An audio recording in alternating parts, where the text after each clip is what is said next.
مولا علی شیر خدا نے ایک دن دیکھا کہ کتنے دن گزر گئے، سیدہ فاطمہ نے کچھ نہیں کھایا۔ اصرار کیا، کہا فاطمہ چلو یہاں نہیں تو حضور کے کشانہ نور پہ چلی جاؤ، باپ کے گھر تو بیٹی ملکہ ہوتی ہے نا، وہاں چلی جاؤ۔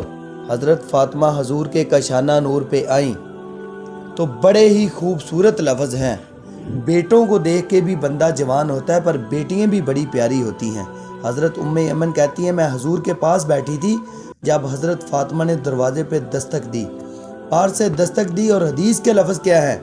حضرت فاطمہ نے باہر سے دستک دی، محبوب اندر سے فرمانے لگے ام ایمن دروازہ کھولو۔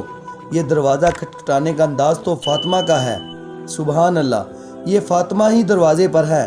یہ علی کے گھر کی عزت علی سے سنتے ہیں، نبی کے گھر کی عزت نبی سے سنتے ہیں۔ وہ جس نے معزز کیا گھرانے کو، اور حسین پال کے جس نے دیا زمانے کو، سبحان اللہ۔ حضرت سیدہ پاک کا انداز ہے دروازہ کھٹکھٹانے کا۔ حضرت ام ایمن کہتی ہے میں نے جٹ سے دروازہ کھولا تو حضرت فاطمہ کا وہ چہرہ جس پر شدت بو کے آثار نمایاں تھے، حضور کے سامنے گئی تو لفظ نہیں کہے پر آنسو سے آنچل بھیگ گیا۔ محبوب نے دست شکوت رکھا، پتر کیا ہوا ہے؟ عرض کی ابا جی بہت دن بیت گئے، کچھ نہیں کھایا، آج شیر خدا نے کہا حضور کے گھر ہی چلی جاؤ تو وہیں سے کچھ کھا لو، یہاں تو مسلسل فاقہ کرتی ہو اور کسی چیز کا سوال نہیں کرتی ہو۔ تو نبی پاک نے کیا فرمایا؟ او میرے سنگیو، بچوں کو سہولتیں بھی دو پر انہیں جینے کا سلیقہ بھی سکھاؤ، اپنی اولاد کو نعمتیں بھی دو، حضور نے فرمایا، اور اللہ تمہیں وسعت دے تو گھر والوں کو دو، انہیں وسعت بھی دو پر صبر کے سلیقے بھی سکھاؤ، انہیں جینے کا ڈنگ بھی سکھاؤ۔ نبی پاک نے فرمایا فاطمہ بیٹا اگر تم کہو یہ 5 بکریاں کھڑی ہیں تمہیں 5 بکریاں دے دیتا ہوں، اور اگر تم کہو تو تمہیں 5 وظیفے سکھا دیتا ہوں۔ سبحان اللہ، سنو نا یار، یہ بھی ایک انداز ہے، میں تمہیں 5 وظیفے سکھاتا ہوں۔ تو سیدہ فرمانے لگی بکریاں رہنے دو، وظیفے ہی بتا دو، کئی دنوں کی بھوک۔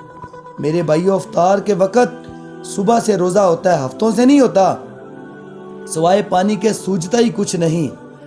یا رسول اللہ اب مجھے 5 وظیفے ہی دے دیں۔ میرے نبی نے 5 وظیفے بتا دیے۔ حضرت فاطمہ وظیفے کر کے گھر گئیں۔ حضرت مولا علی شیر خدا فرمانے لگے فاطمہ کچھ کھایا؟ کچھ طبیعت آسودہ ہوئی؟ کچھ طبیعت بہتر ہوئی؟ اس میں کوئی فرق آیا؟ تو حضرت فاطمہ ہنس کے کہنے لگی، ہنس کے مسکرا کے کہنے لگی، یہاں مسکرانا ہی تو کمال ہے۔ یہاں مسکرا کے کہنے لگی، فرمانے لگی علی میں حضور سے دنیا لینے گئی تھی، مدینے والے نے دین عطا کر دیا ہے۔ مولا علی کیا تبصرہ کرتے ہیں؟ فرماتے ہیں فاطمہ کمال ہو گئی، تم تو بڑا نفع والا سودا کر کے آئی ہو، یہ اخلاص، یہ حسن، یہ کمال۔